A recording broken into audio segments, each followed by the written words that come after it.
Anyone who's ever read a detective story knows that appearances can be deceptive. Just over 700 years ago, this innocent piece of land was witness to a brutal murder that changed the course of Scottish history forever. In May 1297, the Sheriff of Lanark, Sir William Heselrigg, was hacked to death here by a young Scottish patriot. His name, William Wallace, or as we've come to know him, Braveheart. Wallace was a legend, a national hero, but I've come here to try to find the man behind the legend.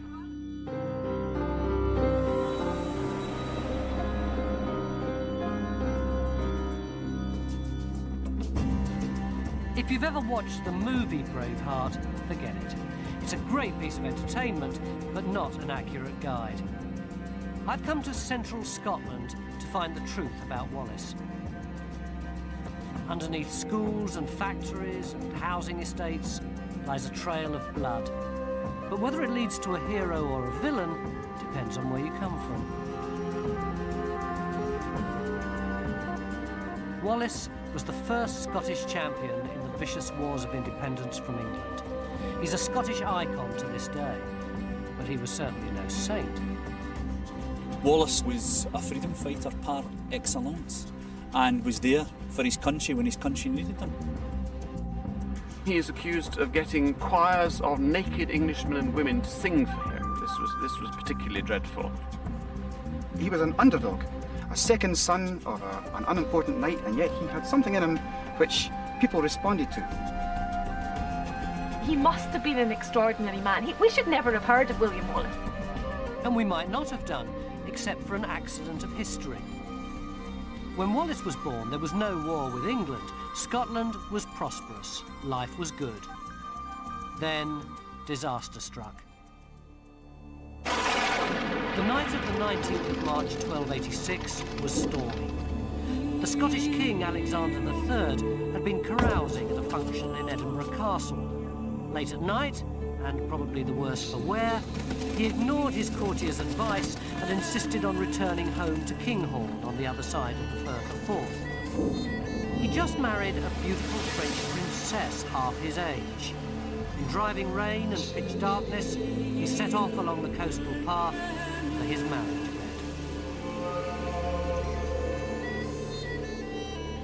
But whether it was a midlife crisis or a noble desire to perform his kingly duties, it was the death of him.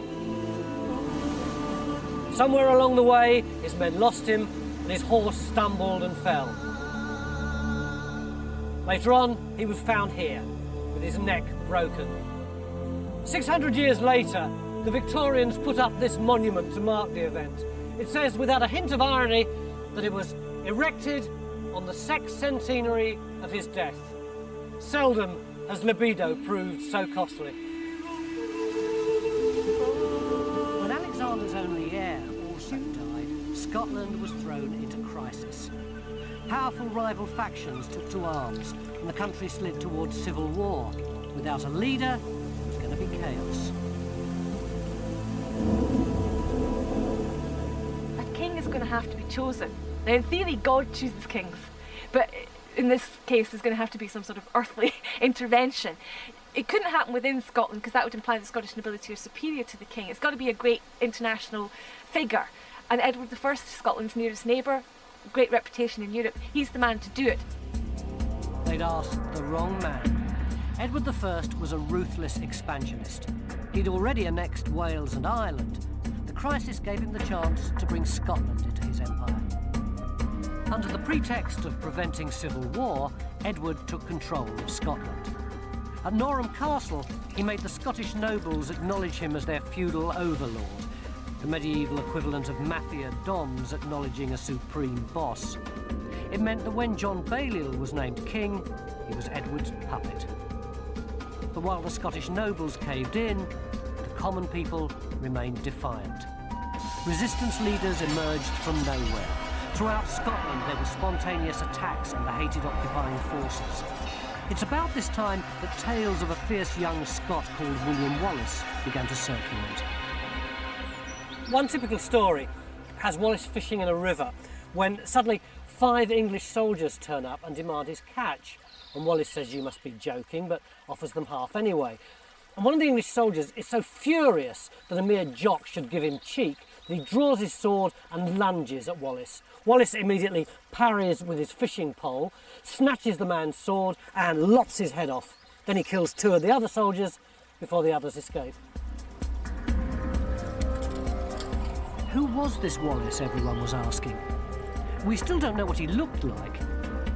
These pictures are from much more recent times. The only clues we have to his appearance are the accounts which tell of an arrow scar on his neck and a general agreement that he was enormous, perhaps 6'6" or more. He was also much younger than this, about 26. But where had he come from? Well, a Scottish chronicler called Blind Harry tells us that the de Wallace family, which means they were originally from Wales, settled in Elderslie, just south of Glasgow. On the flimsiest of evidence, the good old Victorians did what they do best and erected a monument. But now, archaeology has backed up tradition.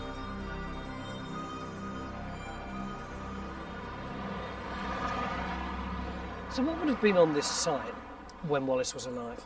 Well, this is the site where Wallace first saw the light of day, and there would have been a fortification here. There was an archaeological dig done in 1998. There's a hedge that runs right round the site here, and it shows the outline of the original wooden palisade that would have surrounded the fortified property. When you say fortified property, what would it have looked like? There would have been a hall house of some sort, either made of timber or stone, surrounded by a wooden palisade. And this path that we're actually walking on at this moment actually is on the site of the ditch. As I say, there was a dig done here in 98 which I saw, and the ditch still actually exists. It's carved out of solid stone and it's right under this path in which we're walking right now. So what does that mean about Bruce's family, about Wallace's family? Middle class, I would say. If you were looking at it in a sort of modern term, you would say middle class. Upper middle class, perhaps. So in 1270, it would have looked something like this. On the raised ground was the northeastern corner of a fortified hamlet run by the Wallace family. They were minor nobles descended from the Norman aristocracy, and although they would have thought of themselves as Scottish, they would probably still have spoken French within the family. But here's the weird thing. The only record of Wallace's youth tells us that he was taught by monks and was going to be a priest. It's possible, because the church was a traditional option for minor nobility without land to inherit. But the only physical evidence we have suggests Wallace was embarked on a less pious career.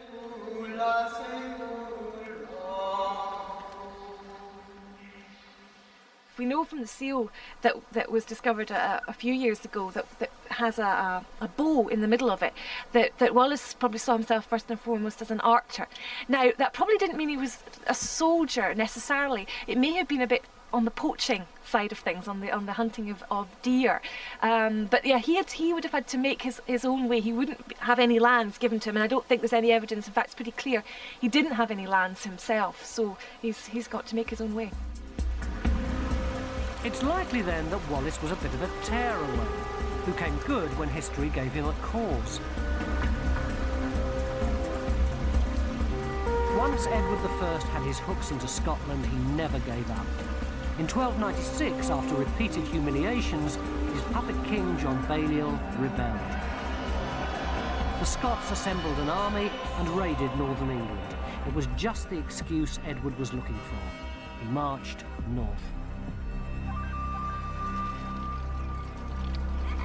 This is Berwick-on-Tweed. Today it's in England, of course, but 7 centuries ago it was one of the most important and prosperous towns in Scotland. As Edward moved forth, spoiling for a fight with the rebellious Scots, the people of Berwick gave him the perfect opportunity for one. Some English merchants had been murdered here and their goods pillaged by the locals. Edward decided to make an example of them.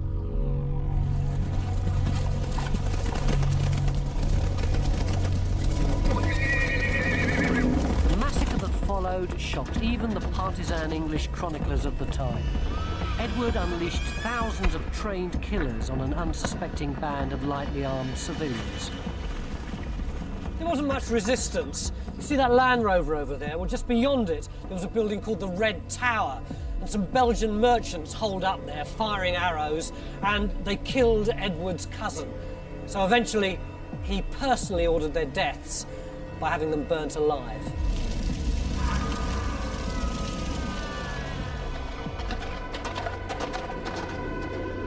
But it wasn't just Edward who wanted blood. Soon the cry rang out from the whole army, havoc, havoc, which means plunder, plunder, and it's where we get our word havoc from.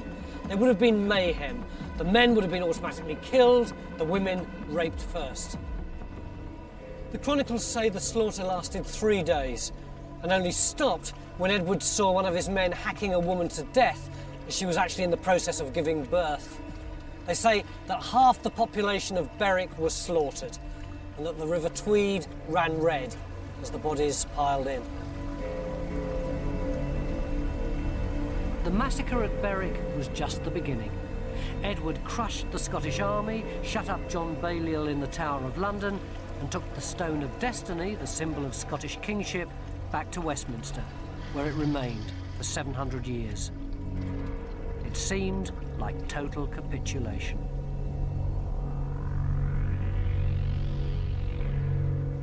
The story goes that when Edward was leaving Scotland, he turned to the Earl he was about to put in charge and said to him, "Bon besoin fait, qui de merde se délivre." In other words, the guy who gets rid of shit is doing a really good job.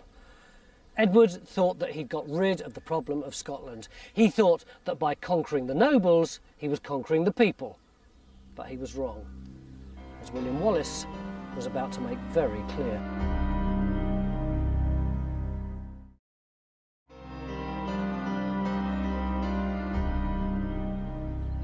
Edward I thought he'd taught the Scots a lesson.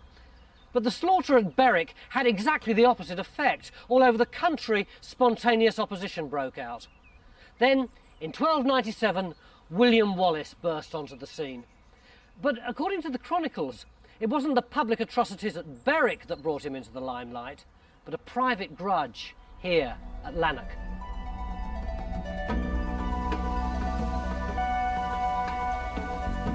The chronicles tell the story of how Wallace fell in love.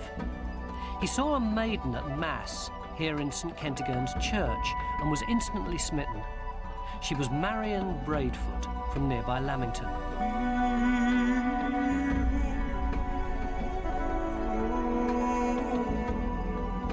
The story goes that Wallace carried on a clandestine love affair and eventually married Marion. But the English sheriff of Lanark, William Heselrigg, also had his eye on Wallace's girl.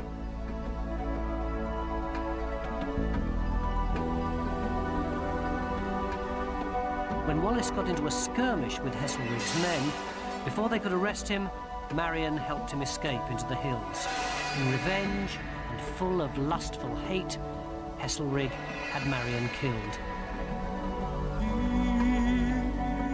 Hearing of the slaughter, Wallace returned under cover of darkness to wreak his revenge. There's hardly anything left of Lanark Castle today. Lanark Thistle Bowling Club occupies the site of Heselrigg's stronghold.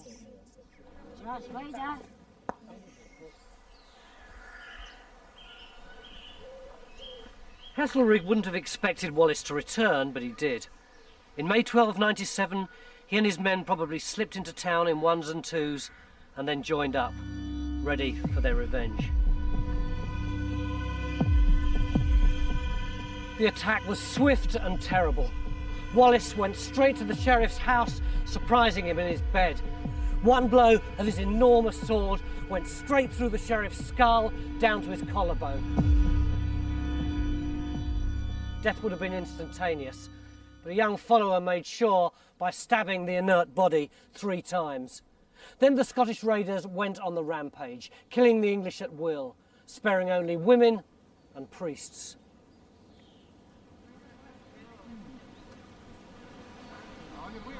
The killing of Heselrigg is the first documented reference we have of Wallace, but the love story may well be fiction. After all, Wallace was an outlaw and the sheriff was the local judge. Maybe Wallace simply killed him to avoid prosecution for some other crime. it could be that he was already beyond the law, that he was a kind of an outlaw. If he'd been poaching, he may even been beyond Scots law. And maybe he was someone on the wrong side of the tracks who sort of made good because war broke out.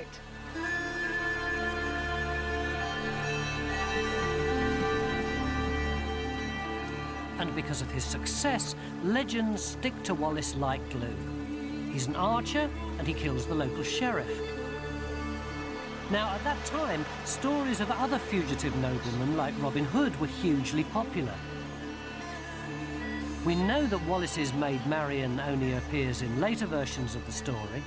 Maybe the chroniclers wanted to turn Wallace into a Scottish version of Robin Hood, and so they gave Wallace his maid Marian too. While we're on the subject of myths and legends, this is probably a good time to admit that Wallace was never called Braveheart. That's the name that belonged to that other Scottish hero, Robert the Bruce, after he died, when his brave heart was put into a casket and carried into battle. Sorry. Wallace's slaying of the Sheriff of Lanark made his reputation. People started flocking to his cause. The outlaw band became a militia and then an army. And at its head, a nobody from Elderslie. Well, that's it. That's the key to it, isn't it? It's the personality of Wallace. I mean, he must have been an extraordinary man. We should never have heard of William Wallace, and we wouldn't have done if it wasn't for this war. He obviously had leadership qualities, but I think he also had that single-mindedness, that devotion to a cause, one cause, which in this case was Scottish independence, that meant that he would, you know, there was no other way for him.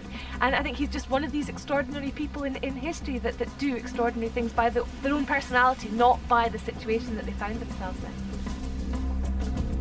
But Wallace wasn't alone. In the Highlands, a young nobleman called Andrew Murray had been fighting an equally successful guerrilla campaign. When Wallace joined forces with Murray, the rebellion became a revolution. The English had to act.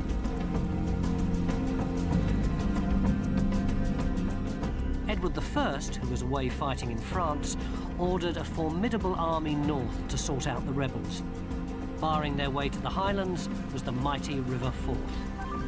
Wallace and Murray decided to take the English on at the crossing point. Its name was to echo in history. Stirling Bridge.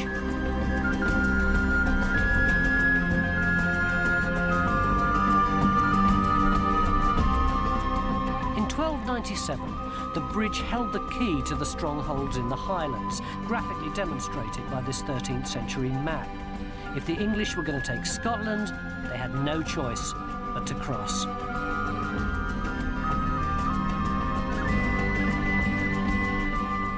Wallace and Murray decided that a battle at Stirling Bridge was their best chance of defeating the mighty English army.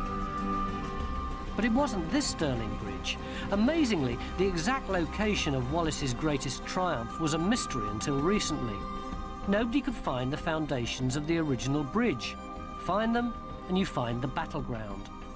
Then, amateur archaeologists decided to test a local tradition that the bridge lay upstream from today's with some homegrown technology. I don't understand how you ever managed to see those pillars under this water. It's pretty murky, isn't it? Well, it is pretty murky, but there are times of the year when the fresh water's coming down and we can see. We used an old method that the pearl fishers used, which was to make a bucket out of wood with a glass bottom, and they could see the freshwater mussels on the bed of the river. Sorry, sir. And if you like to have a little look over the side. This is it? This is it. This is the... High tech, isn't it? Oh, it is. It is. It is. But it's very effective, and on a sunny day, if you put your head right and exclude the light from around the edge, it's you can get a marvellous vision of the riverbed. So I should be able to see one of the piers down here somewhere. Yes, yes. All I can see at the moment is my own face looking back at me. I've got it. I think this is it. Yep. Wow. Very effective. Oh.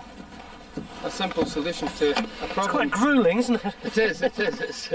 It's not very easy to use, but... River Vision Mark II. Should patent this, you might make a fortune. Yes, well, I never thought of that. The ancient town seal from Wallace's time shows a flat wooden platform on top of 8 stone piers. Everyone had been looking for a bridge that went straight across the river, but you don't need 8 piers for a straight bridge. What they discovered was that the piers went across the river diagonally.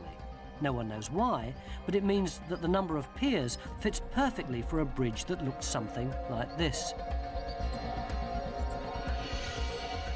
This narrow structure was a key part of Wallace's plans. The Scots had positioned themselves on the high ground on the north side of the river. In 1297, this is what Wallace might have seen. He and his lightly armed foot soldiers would have had a clear picture of the task that faced them. Looking south to the river, they could see the English as they prepared for battle in the shadow of Stirling Castle. Accounts say that the English had brought 1,000 cavalry and 50,000 infantry to face the spears and dirks of the rebels. They outnumbered the Scots by as much as 10 to 1.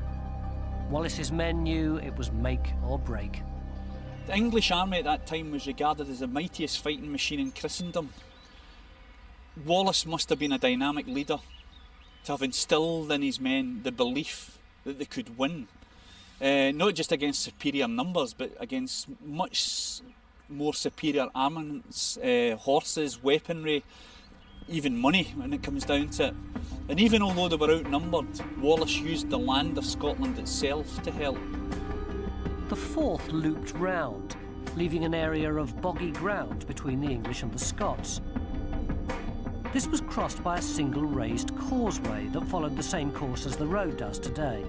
The bridge and this narrow road caused a bottleneck. The logistics of getting the sheer numbers onto the field of battle would have made for a scene like the start of the London Marathon. It made some of the English knights nervous, but as the nobles discussed tactics, the tide rose, making the marshland even boggier. Delays and indecision were to prove fatal. 3 times the English started across the bridge, and 3 times they drew back. Dominican friars were sent across to offer Wallace peace terms, but the message came back: "We have not come for peace, but to avenge our country." The upstart was spoiling for a fight, and the English were happy to oblige. Wallace and Murray couldn't believe their luck. The enemy was about to fall into their trap. The narrow bridge could only take 2 horses at a time. As the heavily armoured mounted knights rode off the causeway to form a battle line, the ground became too boggy for an effective charge. The English were probably expecting the Scots to wait till they'd all processed across the bridge and lined up nicely. That was the etiquette of chivalry. But Wallace and Murray weren't like that. They were street fighters, engaged in a last-ditch attempt to save their country. They waited until just the right amount of Englishmen had crossed, enough to fight and enough to kill, and then Wallace gave a single blast of his horn.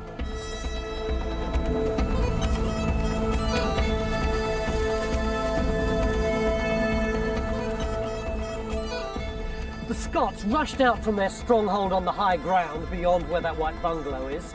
They attacked on both flanks and they cut off the English retreat back to the bridge. With no room to form up and completely unable to manoeuvre, the English were stuck. The Scots slashed at the hamstrings of their horses and stabbed at their underbellies, and as the horses fell, the English were dead meat. It was carnage.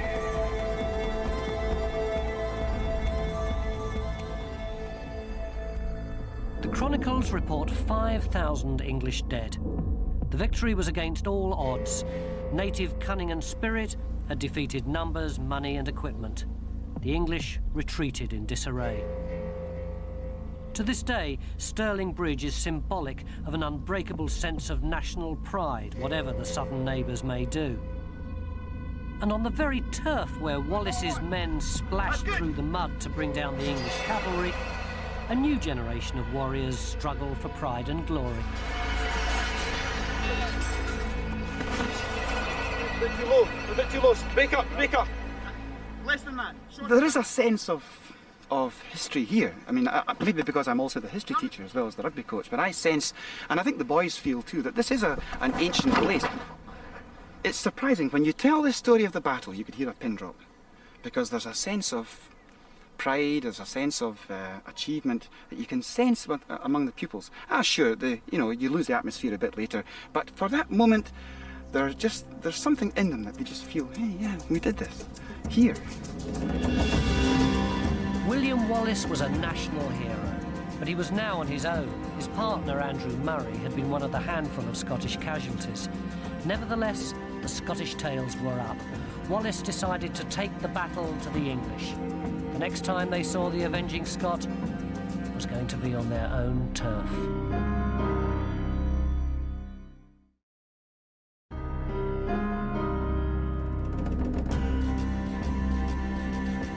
What was William Wallace really like? Well, to the Scots, he was the hero of Stirling Bridge, the 27-year-old victor of the hated English. With his partner, Andrew Murray, dead, Wallace got all the glory. And that success makes the real man harder to find. The ballads and myths started almost at once. The Scottish chronicles are more celebrations of a legend than objective histories. I think there are various reasons why Wallace is a legend. Wallace represents Scottish national resistance in a most extraordinary way. I mean, this was a man who absolutely turned the tide. The English seem to have dealt with Scotland in 1296. The Scottish nobility had capitulated. John Balliol, the king, had miserably abdicated. And this nobody arose, and Scotland rose with him, and that is a tremendous achievement. There's no doubt of that.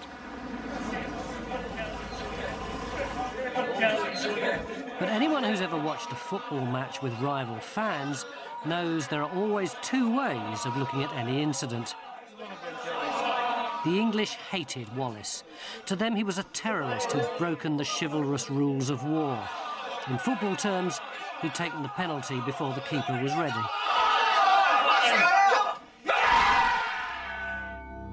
And what happened next seems to confirm that Wallace had a much darker side. Buoyed with his success at Stirling, Wallace swept into northern England. It was time for the Scots to vent their fury. The English chronicles are full of stories of Wallace's savagery. He put monasteries to the torch and laughed as monks were drowned in front of him. He slaughtered women and burnt schools with the school children inside. Rape, torture and atrocity marked his progress through the borders.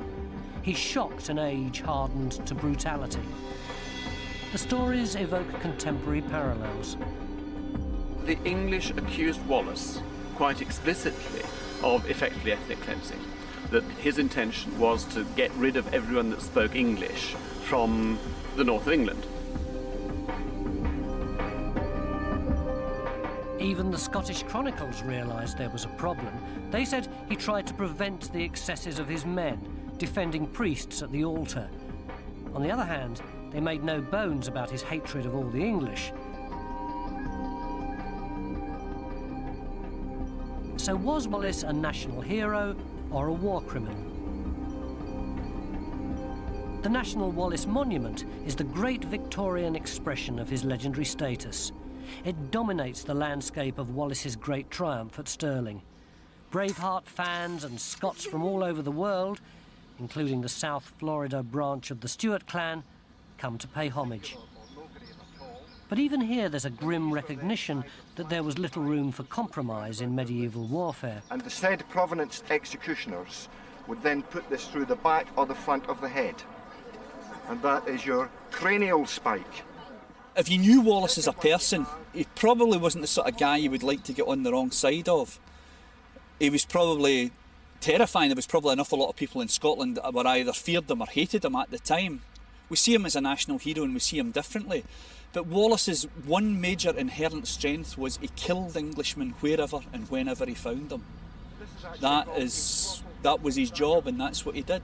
Not to be confused with your dispatching dagger, which has two sharp edges, one to the left and one to the right. Essentially, Wallace was a man of his day. Putting the mortally wounded out of their misery by impinging... There's no doubt that he was a very bloody, violent man, living in a violent age. And he stood no nonsense at all from enemies and butchered them as soon as look at them. But at the same time, here's a man that was a leader. He was an underdog, a second son of an unimportant knight, and yet he had something in him which people responded to. And he led them, he had a vision, he was true to his king, he was fighting for John Balliol, he had loyalty, he had a sense of purpose, a sense of achievement, he had a brain that could think of strategy. No, I think there are many good aspects of Wallace's personality and character which you can focus on, but we try to sort of say that those days are gone now when we want to slaughter the English. On his return from his campaign of terror along the English borders, Wallace was knighted, possibly by Robert the Bruce. Then Sir William Wallace was made Guardian of Scotland. In the absence of the king, he'd been given absolute power. Wallace knew the English weren't beaten. He began preparations at once for the defence of the realm. He put a gibbet in every major town to deal with backsliders.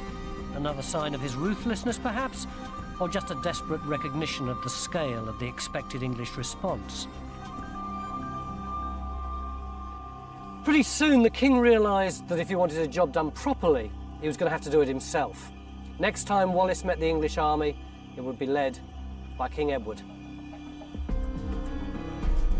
The English wouldn't be fooled by another surprise attack, so to prepare for a clash with the heavily armoured English cavalry, Wallace invented a battlefield tactic called the schiltrum.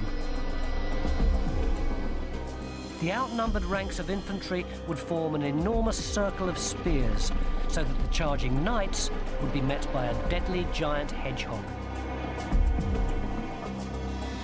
As a massive English army advanced from the south, Wallace retreated, burning fields and crops as he went.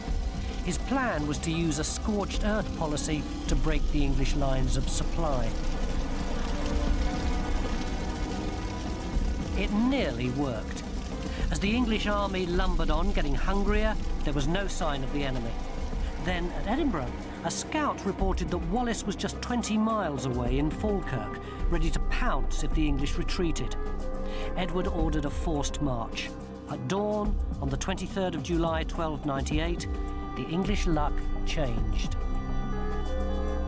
The chronicles tell us that as the English army was advancing up the Forth, they saw a flash of armour up here on the hill. It was Wallace spying on his enemy. But by the time an advance guard had raced up here, he was gone.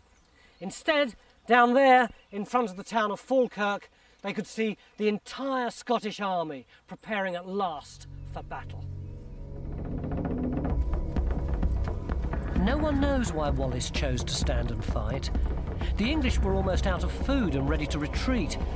Perhaps he thought he might be overtaken and preferred to choose the battleground. Or perhaps Stirling had made him overconfident. Either way, the Battle of Falkirk was to be crucial. And yet, incredibly, no one's sure where it took place.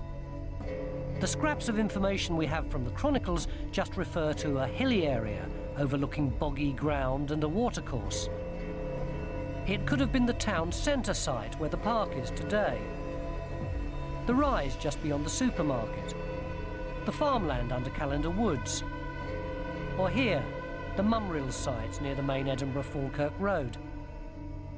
Whatever the location, we know the story of the day. Wallace had his men arranged up on the high ground with 4 large circles of spearmen, and in between them he had his short bowmen, and behind his cavalrymen ready to charge. "I've brought you to the ring," he said to his men. "Now dance as best you can."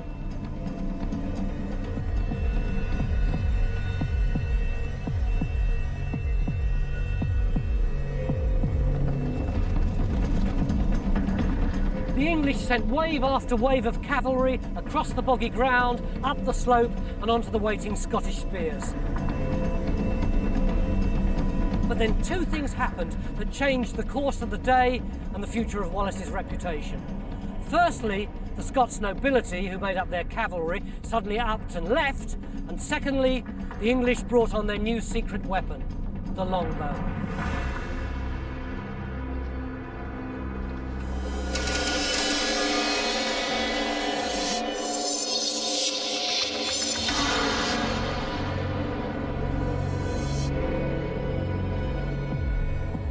The longbow's range was deadly. Some thought it went against the rules of war, as horrific in its time as napalm, as effective as a machine gun. Wallace escaped with his life. 10,000 of his men didn't. To be fair to Wallace, he had planned his strategy around what the English normally do, which is a major cavalry charge, and that's why you've got the schultrums, this hedgehog of spears. And he had trained his men well on this, and they'd been practicing for quite a while. But what he couldn't have foreseen really was that Edward would deploy the archers in the way that he did. And this is the beginning of the rise of the English archer to such a preeminent position in the 100 Years' War against France in the next century. They're going to win battles, and poor old Wallace was on the receiving end of that. He had planned it, it's just that technology took over. For people who know the movie, it may come as a shock to know that Falkirk wasn't the end for Wallace. He was to carry his fight on for 7 more years, before his horrific betrayal and death.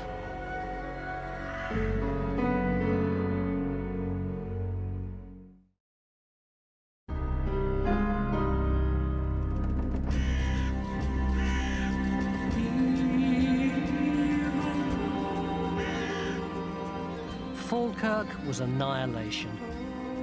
Wallace escaped with his life, but a reputation in tatters. His loyal foot soldiers had been slaughtered by English bowmen, and if Blind Harry's to be believed, his cavalry had simply deserted him. Sir John Graham was one of the few nobles who stayed at Wallace's side. His remains lie in Falkirk graveyard, one of only 3 marked graves from 10,000 dead. Wallace didn't just fight the English, he also fought the threat from his own nobility, possibly because of his low-born status, or low-born compared to the great earls of Scotland, who were jealous of Wallace's sudden high standing in the community. What are you going to do? Are you going to stay there and die, or are you going to go away and live to fight again? I mean, it's all very easy for us 700 years over to say, oh, it was a dreadful thing. I don't think the Scottish cavalry could have won that battle. Under no, they couldn't have done it. So I think they very wisely said, let's go regroup, try and think again. So you don't think the cavalry betrayed? No, I don't. I think they very sensibly saw the way things were going. I mean, there's nothing they could have done. What are they going to do? Ride down that hill into the cavalry and be completely massacred? We've got to remember Wallace himself survived the Battle of Falkirk, unlike a lot of the men in his schultrums. Demoted from his role as Guardian of Scotland and with his troops decimated, it seems Wallace returned to the land he knew best, hiding out in the forests of Selkirk while he regrouped. Edward I had battered the Scots into military submission. When Wallace re-emerges, it isn't as a soldier, but as a diplomat. While he was Guardian, Wallace had been used to playing on the international stage. While so much else has been lost, incredibly, we have one of Wallace's own letters. He was writing to the merchants of Lubeck in Germany, basically saying that Scotland was open for business. Now, in the wake of military disaster, it seems Wallace took the political initiative against the hated Edward. Another letter, which has since been lost, shows that Wallace made journeys to the King of France and to the Pope to try and win political support. It was the equivalent of an appeal to the United Nations of the time. It was a unilateral action, not backed by the nobles, who were trying to appease Edward while they consolidated their position. So do you think that in his later years, Wallace would have been a bit of a political loose cannon, like Edward Heath or Arthur Scargill? I think loose cannon is exactly the way to describe Wallace. Although he does, when he comes back from the continent in 1303, he does join with the rest of the Scottish nobility. He's one of the leaders of the Scottish army, and that's quite interesting. He's one of many. But when the Scots decide, when John Comyn of Badenoch is the sole guardian at that period, that Scotland has had enough, that perhaps they should submit to Edward, whether they thought this was only a temporary measure or not, Wallace would not submit. He's not the only one, but he's the main one. And I think most of the Scottish nobility and the Scottish people, it's not just the nobility, a lot of the Scottish people had had enough as well. They would have thought, oh, shut up. But Wallace wouldn't shut up. He fought on in the way he knew best, as an outlaw. While everyone else, including Robert the Bruce, went with the flow, Wallace kept one step ahead of the law. He went straight to the top of Edward's most wanted list.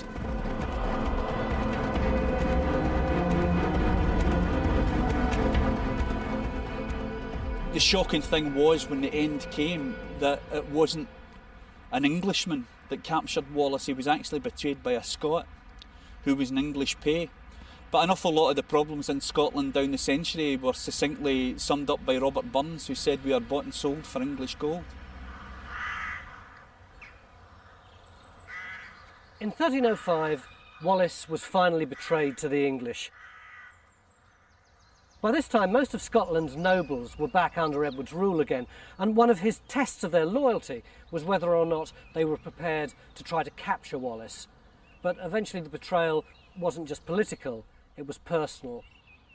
The man chosen to close the trap round him was Sir John Menteith, a particular friend of Wallace's, who was godfather to his 2 children. They surprised Wallace here at Rob Royston, just outside Glasgow. There was a struggle. Eventually Wallace was subdued and dragged south of the border to avoid any possibility of rescue.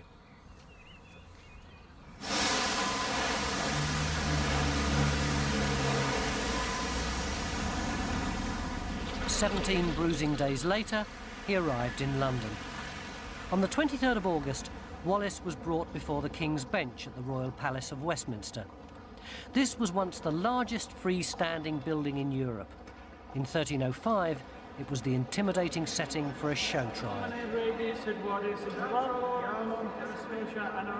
Wallace stood silent, facing his accusers, as charge after charge was read out. He only spoke once, when accused of treason against Edward. He shouted out that he could never have committed treason, as he had never given his loyalty to anyone but the rightful King of Scotland.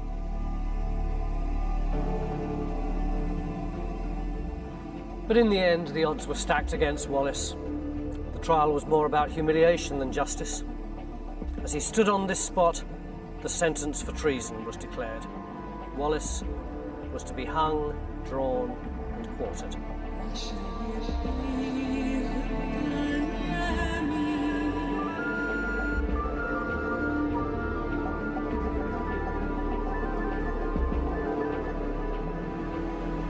Stripped naked, and with his feet tied to the tails of 2 horses, he was dragged through the city of London. His head banged against the cobbles, the London crowd pelted him with filth. Miraculously, when he arrived here, he was still conscious. In those days, this was known as Smoothfield. It was just outside the city walls. Today, we know it as Smithfield, the site of the famous London meat market. And here, just round the back of St Bart's Hospital, they butchered William Wallace. Now, in Wallace's case, of course, in his hanging, he'd be dangling there, suffocating, going purple in the face, eyes starting out of his head, bloodshot, struggling, arms and legs jactitating. He'd probably be incontinent of urine and feces, stool. Now, this required great skill on the part of the executioner, because he's got to cut him down while he's still conscious. Drawn, he'd slash open your belly with a knife, pull out your guts, pick up his knife and crudely hack it away. Toss the guts onto the fire. If he was still the slightest bit alive, he might smell his own intestines burning. And then hack the body open, the quartering, probably using an axe. Take out the heart, cut it out, show it to the crowds. Now, the heart would still be beating. Wallace by now would be brain dead. Crowds wouldn't know this. They'd see the heart beating, because the heart will go on after brain death, will go on beating for several minutes, perhaps even up to half an hour. Well-known phenomenon. Wallace's head was displayed on London Bridge. The 4 parts of his dismembered body were sent to Berwick, Edinburgh, Aberdeen and Stirling, the scene of his greatest triumph, to warn the Scots. And that should have been that. At 35, Wallace had died a failure. His reputation as a military genius had been smashed after just 9 months. Then for the next 7 years, he'd been powerless to stop Scotland falling under Edward's rule. But like many heroes who die young, his death sealed his immortality. It's Wallace's legacy that's his lasting achievement. Wallace's execution inspired Robert the Bruce to take on his mantle. 9 years later, Bruce invoked Wallace's spirit before the decisive Battle of Bannockburn, which established the independence that Wallace had so long fought for. Almost 5 centuries later, Robert Burns, who was brought up in the same forests where Wallace used to hide out, was inspired by Bruce's tribute. He wrote Scots Where Hey. It's become Wallace's anthem, a symbol of what he represents. That's when Bruce has often led, welcome to your gory bed, or to victory. When the foundation stone of the Wallace Monument at Stirling was laid, 70 or 80,000 people turned out in the day to see it. So he meant something to people, even back in the days when Scotland was seen as North Britain. And any time that Scotland's future has been called into question, Wallace's shadow is there.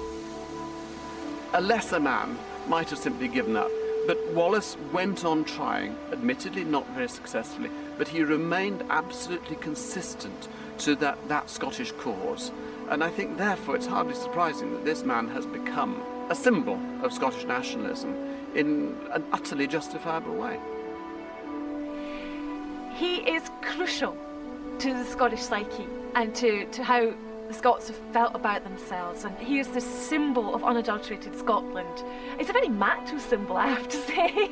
I sometimes wonder what we women really feel about Wallace, but he's very important as being somebody that we can look up to with no trace of having had any truck with England. But as a man of the people, Wallace came to represent personal freedom as well as Scottish independence. This is the Wallace Stone at Falkirk, where Wallace is said to have spied on the English. Miners in Scotland used to be bondsmen. 200 years ago, the local miners, released from their serfdom, started a tradition which lasts to this day, of marching here in the name of Wallace to affirm their status as free men.